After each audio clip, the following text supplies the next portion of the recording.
So in this video, I'll be doing the FADDIR, the FABER, the Scour test, and the hip quadrant test. So the purpose of this test is to assess hip joint dysfunction and for any symptom response.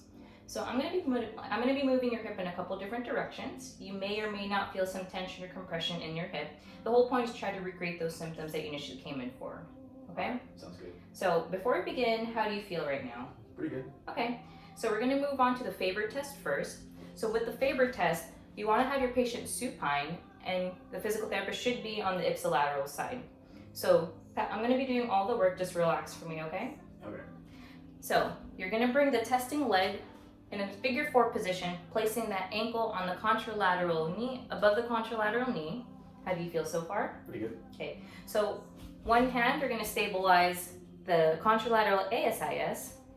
Look at the ASIS. And then from here, you want to push the patient into more hip abduction and external rotation, again, assessing for any symptoms. So how do you feel right now? Good. So I'm going to be adding a little bit more pressure. Let me know what you feel, okay? All right, sounds good. All right. So here we go. Stabilize.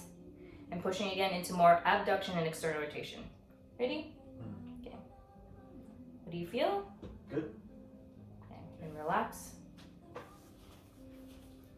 So now we'll be doing the FADER test. So I'm going to be moving your hip in a couple different positions. Just let me know if you start to feel your symptoms, okay? Okay. Okay, so before we begin, how do you feel? Good. Good. All right. So just relax for me.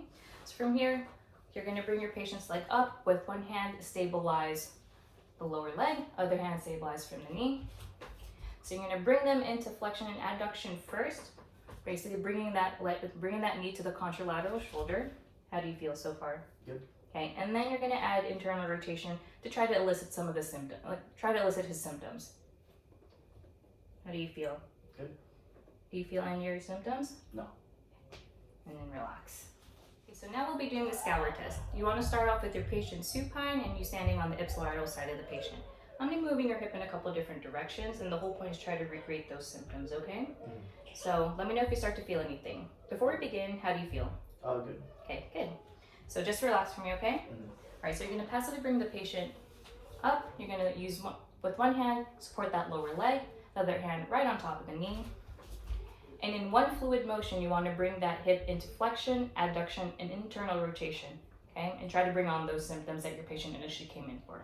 Okay, relax for me. Here we go. How do you feel? Good. Do you feel any of your symptoms? No. And relax. So for hip quadrant testing, you want to have your patient again supine while you're on the ipsilateral side.